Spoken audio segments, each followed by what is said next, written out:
그래도 명색이 편입영어 채널이라고 할 수 있는데, 그래도 편입영어 공부하시는 분들한테 도움이 되는 그런 말을 좀 해야 되지 않을까.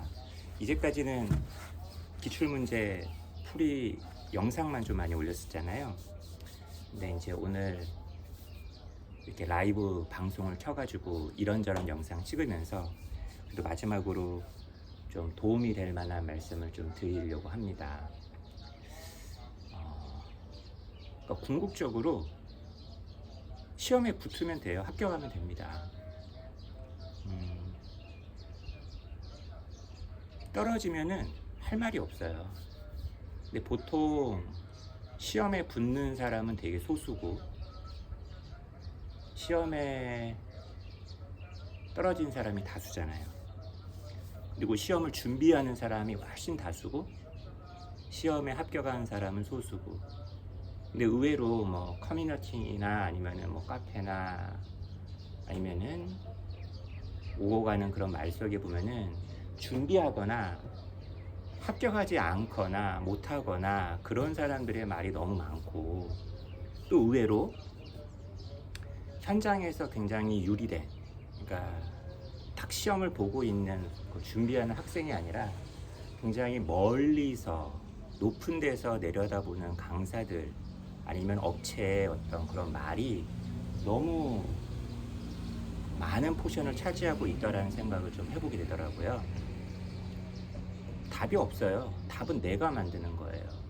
저 같은 경우에도 저도 대학교 공부를 하고 그리고 학생들한테 가르칠 때 나만의 어떤 전략, 나만의 노하우를 되게 찾으려고 되게 노력을 많이 했다는 거죠.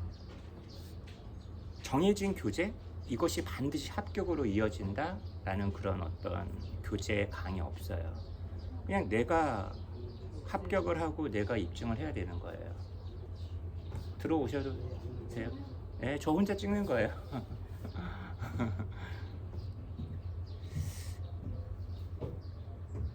근데 이와 관련해서 제가 좀 한마디 말씀을 더 거들면은,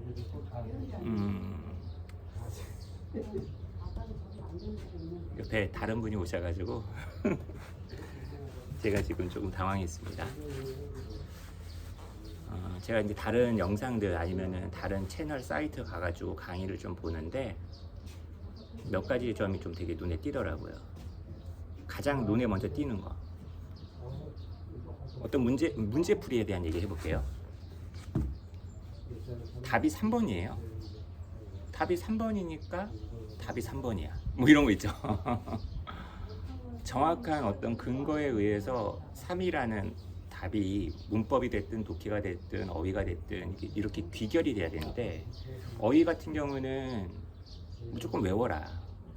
사실 어휘라는 것도 암기의 영역이기보다는 학습, 예를 들면 어원적인 접근, 동의어, 반의어, 그리고 나아가서 어근, 접두사, 접미사, 그리고 궁극적으로는 또 문맥 추론, 이런 게 다 결부가 되는 거거든요.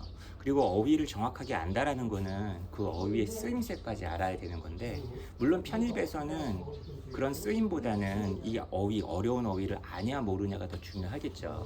하지만은 나중에 이제 영어라는 게 파트별로 되어 있지만 궁극적으로는 이게 다 결부가 되어 있거든요. 문법 공부, 독해 공부, 어휘 공부, 이게 다 사실은 결합이 되어 있어요. 사실 독해 공부하다가 모르는 단어 나오면 그거 공부하면 되는 거고, 문법에서도 이 문법을 정확하게 해석을 하면서 푸는 학생하고 그렇지 못한 학생하고 차이가 있단 말이죠.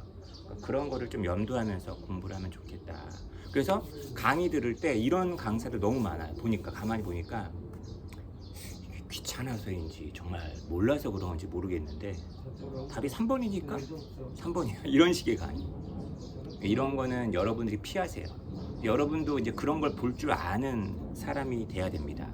편입영어 공부하는 정도의 실력이라면 그 정도의 눈썰미는 좀 있어야 됩니다. 자, 그리고 넘겨서 또 거꾸로 얘기하면, 독해 같은 경우에도 한 문장 한 문장이 다 이렇게 중요하지 않다라는 건 알 거예요. 굉장히 긴 지문인데 물어보고자 하는 건 하나나 두 개잖아, 기껏해야. 그래서 그 핵심만 좀 잡으면 되는데, 그거를 또 빌미 삼아가지고 딱 이 문장만 읽으면 답이 요거야. 뭐 이런 식의 강의 있죠.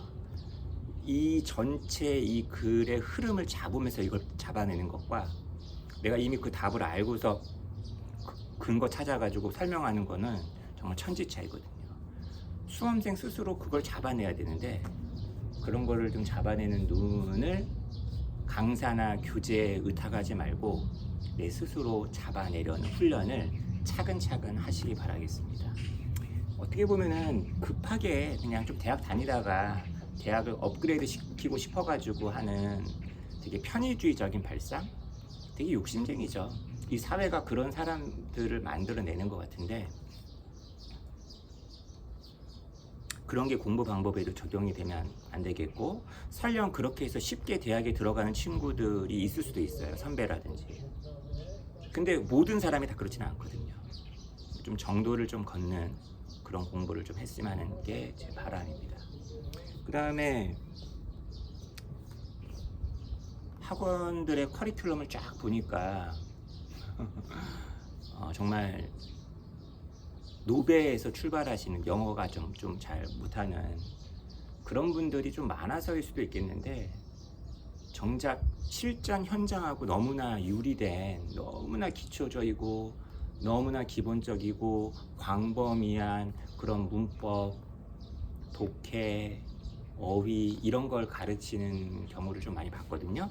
제가 물론 맛보기 위주로만 봐서 그럴 수도 있겠지만 너무 시간 낭비지 않을까?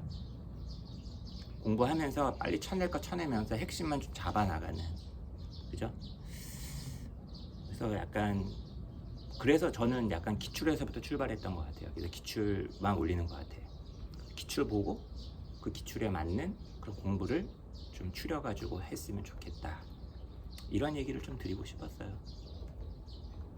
너무 좀 이렇게 짧은 이렇게 시간 안에 얘기를 하다 보니까 되게 총괄적인 그런 얘기만 한 것 같은데 여러분 아마 스스로 공부하시다 보면 느끼실 거예요. 어떻게 공부해야 되는지. 지금 내가 말하는 게 아마 많이 적용이 될 거라고 저는 생각을 해봅니다.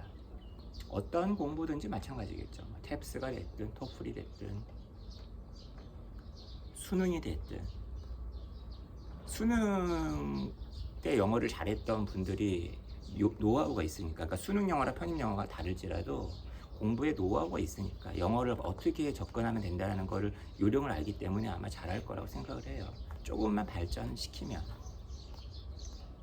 자, 이렇게 해서 제가 좀 오늘 라이브 방송을 좀 많이 달렸는데 이제는 다시 실전 문제 영상 풀이로 많이 여러분들 찾아뵙도록 하겠습니다.